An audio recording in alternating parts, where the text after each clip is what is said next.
तो इस लेक्चर में हम बात करेंगे यूजेस ऑफ डायमेंशनल एनालिसिस। जो भी हमने कल डायमेंशनल एनालिसिस सीखा था उसकी यूजेस क्या है, uses of dimensional analysis. Simple. अब जरा देखो, अब क्या यूजेस होते हैं डायमेंशनल एनालिसिस के। तो हमारे पास बच्चों 3 यूजेस है, तो मैं आपको 1 बाय 1 3 यूजेस बताता हूँ। एकदम शॉर्ट एंड सिंपल करेंगे, हार्डली 10-10 मिनट के 3 यूजेस में आपको खत्म कर दूंगा मैं इसको। देखो, लगे तो इसको आप 2x पे चला सकते हो। हमारा पर्पज़ ही है 11th का जो यूनिट टेस्ट चालू है फिलहाल में वर्धा डिस्ट्रिक्ट में, उसके लिए मैं स्पेशली ये वीडियो बना रहा हूँ। ठीक है, चलो देखो, सबसे पहला यूज जो है बच्चों that is to check the correctness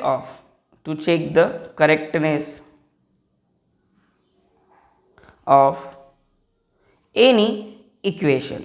to check the correctness of any equation या फिर to check the dimensional correctness of any equation, दोनों सेंटेंस में लिख सकते हैं। ठीक है, अब इसमें होता क्या है कि आपको कोई भी एक इक्वेशन दे देंगे। जैसे कि मैं आपको बेसिक इक्वेशन देता हूं, एकदम सिंपल सा इक्वेशन देता हूं, v equals to u plus 18।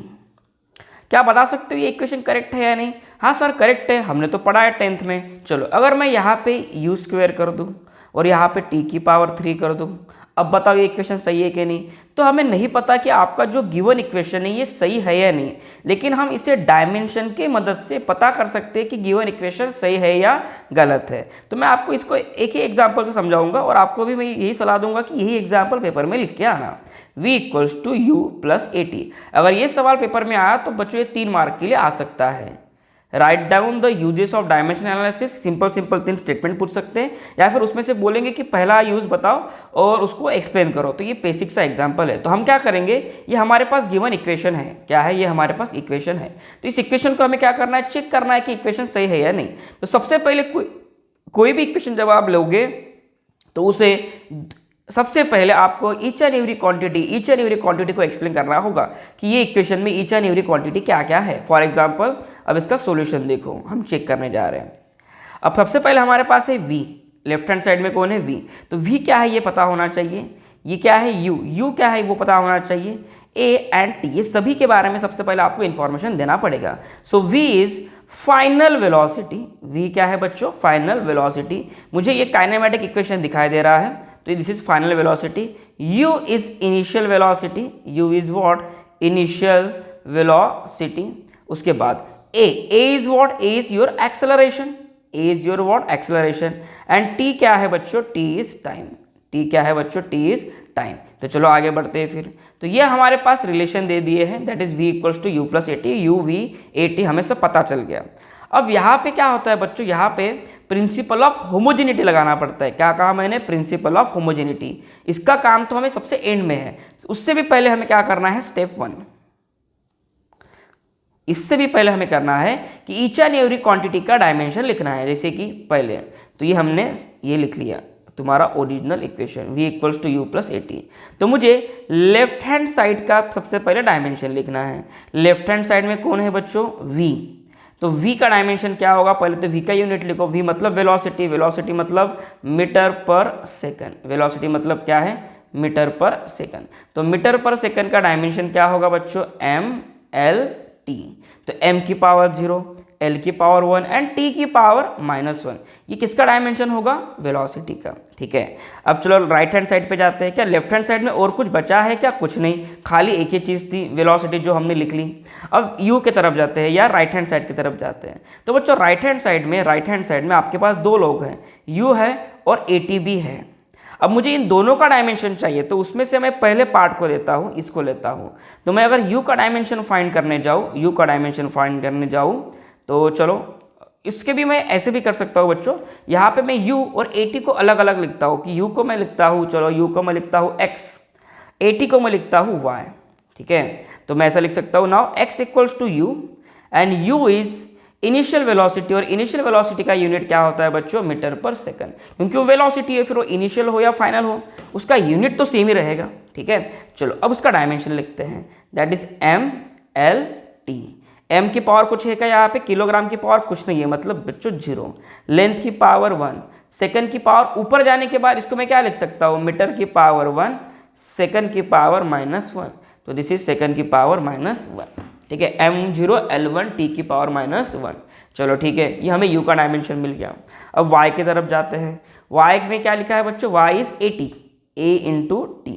तो यहाँ पे एक एक चीज़ को अच्छे से लिखते हैं। अभी देखो, तो यहाँ पे a मतलब क्या है, ये मतलब बच्चों है आपका एक्सेलरेशन। तो यहाँ पे एक्सेलरेशन का यूनिट क्या होता है, यूनिट आपको सबके पता होना चाहिए तब ये सॉल्व होगा, या फिर एटलीस्ट एक एग्जांपल को तो भी रट के जाना, मीटर पर सेकंड स्क्वायर। टाइम का यूनिट क्या होता है बच्चों, टाइम का यूनिट होता है सेकंड। तो यहाँ पे सेकंड सेकंड कैंसिल हो जाएगा, क्या बचेगा फिर, मीटर अपॉन सेकंड, या फिर मैं इसे ऐसे भी लिख सकता हूँ, मीटर इंटू सेकंड की पावर -1।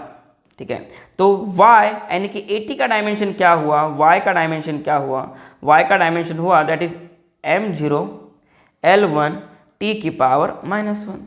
आया ध्यान में। चलो अब आगे चलते हैं, इसके भी आगे चलते हैं। ठीक है, अब हमारा ओरिजिनल इक्वेशन क्या था बच्चों, ओरिजिनल इक्वेशन था v = u + at। अब हमें ईच एंड एवरी साइड का डायमेंशन लिखना है। जैसे कि ये लेफ्ट हैंड साइड है, तो हमने लेफ्ट हैंड साइड का डायमेंशन निकाला था, किधर गया लेफ्ट हैंड साइड, ये लेफ्ट हैंड साइड का डायमेंशन निकाला था।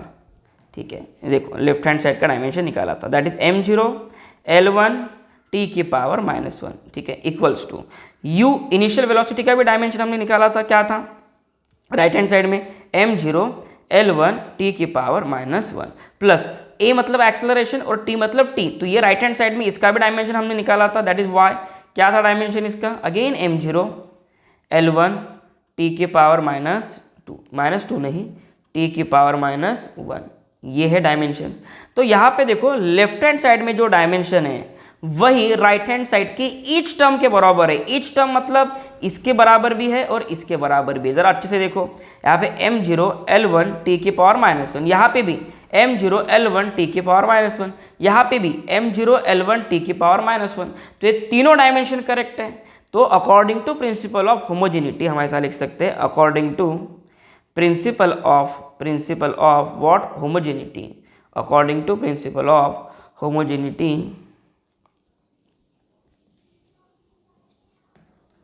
the given equation is dimensionally correct, the given equation is dimensionally correct। ठीक है, एक्चुअली करेक्ट है कि नहीं ये हमें नहीं पता, लेकिन डायमेंशनली करेक्ट जरूर है, डायमेंशनली करेक्ट।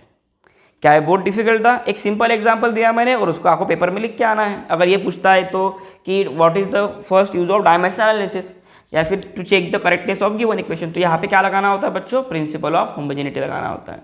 क्या है, बहुत आसान क्वेश्चन था। चलो सेकंड क्वेश्चन पे चलते हैं। 7 मिनट में ये हो गया अपना पहला क्वेश्चन या पहला यूजेस। सेकंड यूज पे चलते हैं। तो सेकंड यूज क्या है बच्चों, तो सेकंड यूज इज, देखो सेकंड यूज की तरफ चलते हैं। सेकंड यूज होता है टू डिड्यूस या टू रिड्यूस, दोनों भी सही है, to deduce relationship among, to deduce relation among various physical quantity। For example के तौर पे मैं समझाता हूँ आपको कि अगर मुझे किसी के बीच में दो रिलेशन फाइंड करना है, जैसे कि कोई भी एक एग्जाम्पल लेते हैं, एक ही एग्जांपल जनरली बच्चों को देता हूँ, कॉलेज टीचर भी आपको यही एग्जांपल देंगे generally, that is time period of simple pendulum. Time period यानी capital T is directly proportional to length की पावर x एंड g की पावर y। अब होता क्या है बच्चों, एक टाइम पीरियड सिंपल पेंडुलम होता है, जैसे कि आपका ये जो सिंपल पेंडुलम है ये ऐसे ऑसिलेट करेगा, ये क्या करेगा, ऑसिलेट करेगा। तो इसका एक टाइम पीरियड रहेगा, इसका क्या रहेगा, एक टाइम पीरियड रहेगा। तो टाइम पीरियड जो है दो पैरामीटर पे डिपेंड करता है, एक लेंथ पे और एक एक्सेलरेशन ड्यू टू ग्रेविटी पे, जी पे।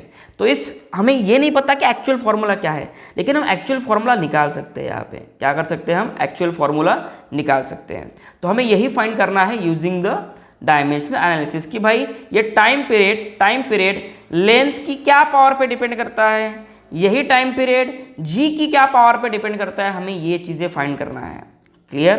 तो सबसे पहले हम लिखेंगे, पहले इस क्वेश्चन को लिख लेंगे, ठीक है। चलो नेक्स्ट आगे बढ़ते इसको। सबसे पहले ना हम प्रोपोर्शनैलिटी के साइन को हटा देंगे। अगर मैं प्रोपोर्शनैलिटी के साइन को हटा दूँ, प्रोपोर्शनैलिटी के साइन को अगर मैं हटा दूँ तो यहाँ पे मैं लिखूंगा एक कांस्टेंट दैट इज के, ठीक है। अब मैं लिखूंगा एल की पावर एक्स और जी की पावर बच्चों वाई, सिंपल।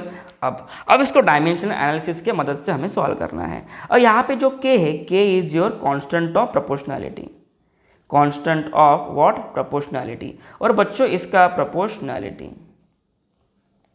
और इसका बच्चों कोई भी ये नहीं होता, यूनिट नहीं होता, ठीक है। जनरली जो कांस्टेंट्स होते हैं उनके यूनिट नहीं होते, लेकिन ये हर बार ट्रू है ऐसा नहीं है। कुछ कुछ जगह पे आपको कुछ कांस्टेंट की यूनिट भी देखने को मिलेंगे, लेकिन यहाँ पे ये कांस्टेंट का यूनिट नहीं है। यहाँ पे इस कांस्टेंट की वैल्यू सिंपल से 2π रहने वाली है, तो इसको हम वैल्यू को इग्नोर करेंगे, डायमेंशन एनालिसिस में उसको पार्टिसिपेट नहीं करने देंगे। तो यहाँ पे क्या है बच्चों, time. So t equals to k L की पावर x और g की पावर y। आपको ईच एंड एवरीथिंग के बारे में पहले एक्सप्लेन करना पड़ेगा, जैसे कि what is t, time period of simple pendulum, time period of what, simple pendulum.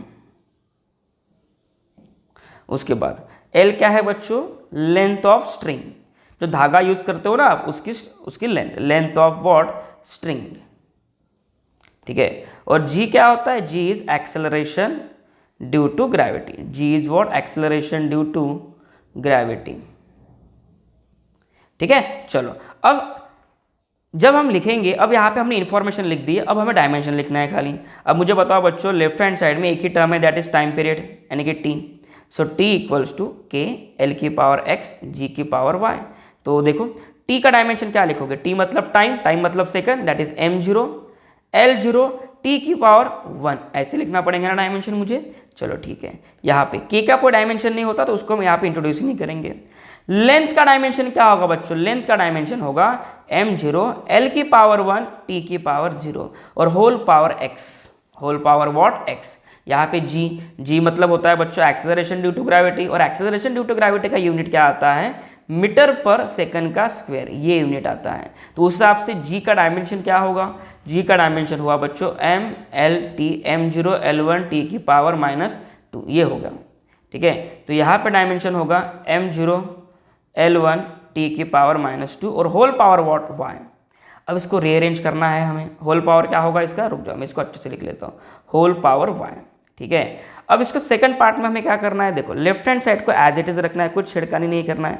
m0 L1 t की पावर 1 इक्वल्स टू, यहाँ पे ये x से अंदर मल्टीप्लाई करना है ईच एंड एवरी टर्म्स को, सही है। तो करो फिर मल्टीप्लाई। तो यहाँ पे सबसे पहले m की पावर 0 है, 0 इंटू एक्स 0 हो जाएगा। L की पावर क्या है, 1 है, 1 into x that is x। t की पावर क्या है, 0, 0 इंटू एक्स दैट इज 0, सही है। चलो सेम वे में यहाँ पे y को मल्टीप्लाई करो, यहाँ पे y से इसको मल्टीप्लाई करो, तो ये होगा m की पावर 0 L की पावर y t की पावर -2 इंटू y, ऐसे होगा, ठीक है, t की पावर -2 इंटू y, ठीक है। अब जरा देखो आगे चलते हैं। अब हमें बच्चों इसको खाली सॉल्व करना है। देखो फिर से अगेन, m की पावर 0 L की पावर 0 t की पावर 1। तो जरा ये चीज़ को देखो, ये वाले पोर्शन को देखो, यहाँ पे m की पावर 0 और यहाँ पे m की पावर 0, इनको इकट्ठा करो, total power is 0 + 0।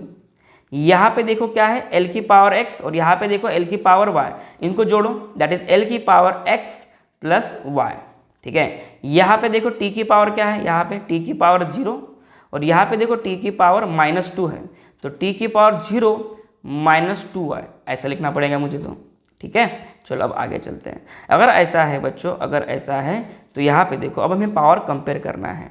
Left hand side में जो m की पावर है और राइट हैंड साइड में जो m की पावर है, उन दोनों को कंपेयर करो। m की पावर 0, यहाँ पे m की पावर 0 को कंपेयर करो, सही है। यहाँ से हमें कुछ फैक्टर नहीं मिलने वाला। यहाँ पे देखो L की पावर 0 और यहाँ पे देखो L की पावर क्या है, x प्लस वाई। L की पावर 0 और L की पावर x प्लस वाई, ये दोनों को हम इक्वेट कर सकते हैं। जैसे कि यहाँ पे L की power 0 equals to x plus y, यानी कि पावर को मैं इक्वेट कर सकता हूँ। तो यहाँ से मुझे क्या रिलेशन मिलेगा, अरे x इक्वल्स टू वाई को इधर भेज दो, that is -y, equation number 1। चलो यहाँ पे आ जाओ, t की पावर कितनी है, यहाँ पे t की पावर कितनी है 1, तो यहाँ पे t की पावर कितनी है 0 -2, 0 -2 मतलब -2 है। t की पावर यहाँ पे क्या है 1 और थर्ड इक्वेशन में क्या है, 0 -2, तो 0 -2 मतलब ये कुछ ऐसे दिखाई देगा 0 -2y। तो यहाँ से देखो बच्चों 1 इक्वल्स टू -2y, यानी कि y इक्वल्स टू -1/2, ये मिल गया आपको y। और इस y को हम पुट करेंगे इक्वेशन 1 में। देखो इक्वेशन 1 क्या है, ये है equation 1। Put equation 2 in equation 1, तो x इक्वल्स टू क्या हो जाएगा, negative of y। Negative of y मतलब minus of -1/2, minus minus plus 1, that is 1/2। ये होगा बच्चों आपका x, ये क्या हो गया आपका x। तो x की वैल्यू आ गई 1/2 और y की वैल्यू आ गई -1/2। Hence the time period is directly proportional to length की पावर x हमने लिखा था और g की पावर y हमने लिखा था, तो इसको मैं ऐसे लिख सकता हूँ अब L की पावर x मतलब 1/2 और g की पावर y मतलब -1/2। 1/2 मतलब क्या होता है, किसी भी x का पावर अगर 1/2 है तो इसको हम ऐसा लिख सकते हैं √x। क्या लिख सकते हैं, √x। ठीक है, इसको साइड में रख लो। तो यहाँ पे इसको मैं लिख सकता हूँ √L, और ये g को माइनस है तो नीचे लेके जाना पड़ेगा, तो दिस इज √g। तो ये टोटल हो जाएगा बच्चों √L/g। तो ये सॉरी, यहाँ पे मैंने प्रोपोर्शनैलिटी की साइन हटा दी, तो यहाँ पे k लिखना पड़ेगा हमें, यहाँ पे k लिखना होता है। ठीक है, यहाँ पे भी क्या आएगा, k आएगा। तो ये रहा बच्चों इसका सॉल्यूशन। तो अगर आपको ये पूछता है कि deduce the relationship among various physical quantity, तो ये एग्जांपल चिपका के आ जाना वहाँ पे, सिंपल। मार्क्स तो आराम से मिल जाएंगे, और 3 मार्क के लिए पूछ सकते हैं। पूछा तो कितने मार्क्स के लिए पूछ सकते हैं, 3 मार्क के लिए। ठीक है, चलो नेक्स्ट यूज़ की तरफ जाते हैं। नेक्स्ट यूज़ बड़ा आसान है, और नेक्स्ट यूज़ में सिर्फ हमें ये बोला है कि हमें किसी सिस्टम को एक सिस्टम से दूसरे सिस्टम में अगर लेके जाना है तो हमें क्या कन्वर्जन फैक्टर यूज़ करना होता है। फॉर एग्जाम्पल मैं यूज़ लिखता हूँ थर्ड यूज़ लिखता हूँ, टू कन्वर्ट एक second, to convert one system into another system of what unit। ठीक है, to convert one system into another system of what unit. अब इसमें क्या होता है, जैसे कि मान लो कि मुझे SI यूनिट से या MKS से देखो MKS से CGS में जाना है, तो वहाँ पे कन्वर्जन फैक्टर आएगा। तो कन्वर्जन फैक्टर क्या रहेगा वो मैं आपको अभी बताने वाला हूँ। देखो जैसे कि मैं एग्जांपल लिखता हूँ, convert force from MKS system to CGS system, to what, CGS system. ठीक है, तो यहाँ पे फोर्स के बारे में बात कर रहे हैं, तो फोर्स का पहले तो आपको यूनिट पता होना चाहिए in both the system, that is CGS में भी और MKS में भी। तो फोर्स का अगर मैं यूनिट लिखूँ तो force is what, mass into acceleration. तो यहाँ पे फोर्स का MKS यूनिट क्या आएगा, MKS यानी कि मीटर किलोग्राम सेकंड, तो इसका यूनिट क्या आएगा MKS unit, that is kg metre पर सेकंड का स्क्वायर। तो यहाँ पे CGS यूनिट क्या आएगा, उसका किलोग्राम को ग्राम में कन्वर्ट कर देंगे, मीटर को सेंटीमीटर में कन्वर्ट कर देंगे, और सेकंड को सेकंड में ही रहने देंगे। आया ध्यान में? तो दिस इज CGS यूनिट। अब हमें खाली कन्वर्जन फैक्टर निकालना है। देखो फोर्स इन सिस्टम 1, ऐसा लिखता हूँ मैं, force in system 1 equals to x into force in system 2। अब बच्चों ये x क्या है, this is called multiplication factor या फिर कन्वर्जन फैक्टर। क्या कहते हैं इसको बच्चों, कन्वर्जन फैक्टर। ठीक है, हमें यही तो निकालना होता है। जरा देखो अभी, अब सिस्टम 1 में और सिस्टम 2 में भले यूनिट अलग अलग हो लेकिन डायमेंशन सेम होगा। फॉर एग्जांपल किलोग्राम की पावर अगर मैं 2 लिखता हूँ तो मैं ग्राम की पावर भी 2 लिख सकता हूँ। किलोग्राम की पावर 2 का डायमेंशन क्या आएगा, m की पावर 2, तो ग्राम की पावर 2 का भी डायमेंशन क्या आएगा, m की पावर 2 ही आएगा बच्चों। आया ध्यान में? यूनिट चेंज होने से या किलोग्राम का ग्राम होने से आपका डायमेंशन नहीं बदलता, डायमेंशन वही रहेगा। ठीक है, अब जरा देखो, अब आते ओरिजिनल इक्वेशन पे, मिटा देता हूँ इसको मैं। देखो अभी कहाँ गया रे, हाँ, Fs1 equals to x into Fs2।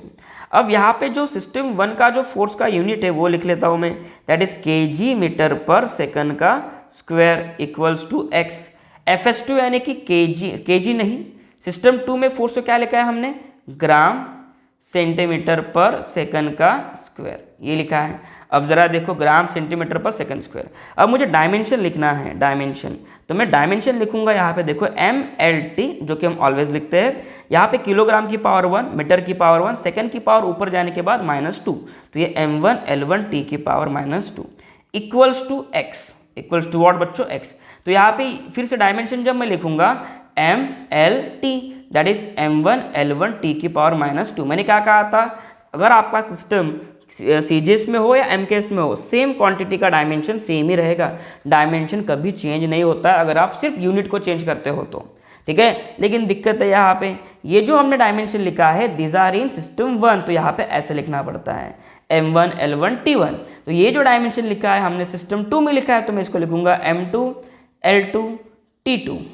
Simple है बच्चों यहाँ पे। चलो अब नेक्स्ट स्टेप क्या करेंगे, इस M2 L2 T2 को हम यहाँ पे लाएंगे इसके नीचे। तो चलो फिर लेके आते हैं, दैट इज M1 L1 की पावर 1 T1 की पावर -2, तो डिवाइडेड बाय, इसको पूरा डिवाइड कर देंगे हम, M2 L2 T2, M2 की पावर 1 L2 की पावर 1 T2 की पावर -2, ठीक है।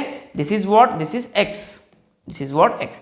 अब यहाँ पे मैं इंडिविजुअली भी डिवाइड करूंगा, that is M1 upon M2, L1 upon L2 और T1 upon T2, this is what x, ठीक है। अब M1 अपॉन M2 की होल पावर देखो, M1 की पावर देखो और M2 की पावर देखो, दिस इज 1। अब L1 अपॉन L2 की पावर देखो, L1 अपॉन L2 की पावर देखो, that is 1। T1 upon T2 की पावर देखो क्या है, that is -2, that is what -2, ठीक है। चलो अब इसको आगे सॉल्व करते हैं, इसको फर्दर सॉल्व करते हैं। अब दिक्कत क्या है, अब यहाँ पे आपको अच्छे से पुट करना है कन्वर्जन फैक्टर समय। देखो M1 किसका डायमेंशन है, सिस्टम 1 का, तो M1 में यूनिट क्या था बच्चों, किलोग्राम, और M2 किसका यूनिट है, अगेन मास का, या मास का डायमेंशन है, लेकिन इसका यूनिट क्या है सिस्टम 2 में, ग्राम। तो आपको ये प्रॉपरली लिखना है। देखो अभी L1 क्या है आपका, L1 is in system 1, that is metre. L2 किस में है, सिस्टम 2 में है, दैट इज सेंटीमीटर। उसके बाद T1 किस में है, T1 है सेकंड में, और T2 किस में है, T2 भी सेकंड में है। तो बस यही चीज़ें आपको यहाँ पे लिखना है, ठीक है। तो चलो M1 by M2, M1 is kilogram, M2 is gram, तो होल पावर इज 1, ठीक है।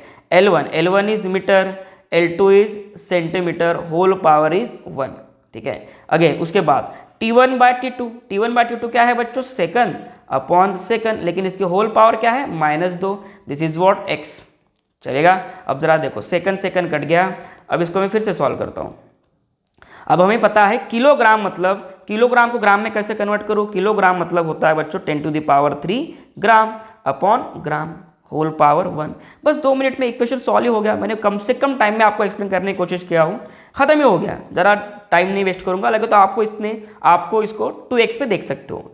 1 मीटर मतलब कितना सेंटीमीटर होता है बच्चों, 100 centimetre upon centimetre, whole power 1, ठीक है। सेकंड अपॉन सेकंड तो कट गया बच्चों, यहाँ पे 1 की power -2, this is equals to x। तो हमेशा याद रखना, देखो यहाँ पे क्या क्या कटता है, और ग्राम भी कटता है, सेंटीमीटर भी कटता है। तो यहाँ पे बचेगा 10⁻³ इंटू 100 की पावर 1, 100 की पावर 1 देखो यहाँ पे 10⁻³ की पावर कितना है, 1, तो वो फर्क नहीं गिरेगा वैसे देखा जाए तो, ऐसे लिखेंगे। अब 1 की पावर कितनी भी रहने दो, तो आंसर क्या आएगा, 1 ही आएगा, इक्वल्स टू x। अब इसको रीअरेंज करेंगे, 10⁻³ into 10⁻² equals to x। So the answer is conversion factor is found to be x is 10⁻³ + 2, यानी कितना होगा बच्चों, 10⁻³ + 2 मतलब 10⁵ होगा।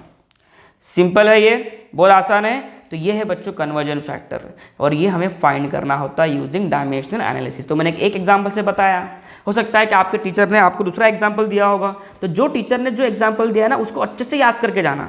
वो 3 मार्क के लिए पूछ सकते हैं ये सवाल। कितने मार्क के लिए पूछ सकते हैं, 3 मार्क्स के लिए पूछ सकते हैं। आया ध्यान में। तो चलो thank you so much everyone for watching this video. Video को लाइक जरूर कर देना अगर वीडियो अच्छा लगा तो। चलो मिलते हैं बच्चों नेक्स्ट वीडियो में, मैं आपको पढ़ा दूंगा, दैट इज इसके थोड़े टॉपिक पढ़ा देता हूँ इलेक्ट्रोस्टैटिक्स के। सही है, चलो बाय।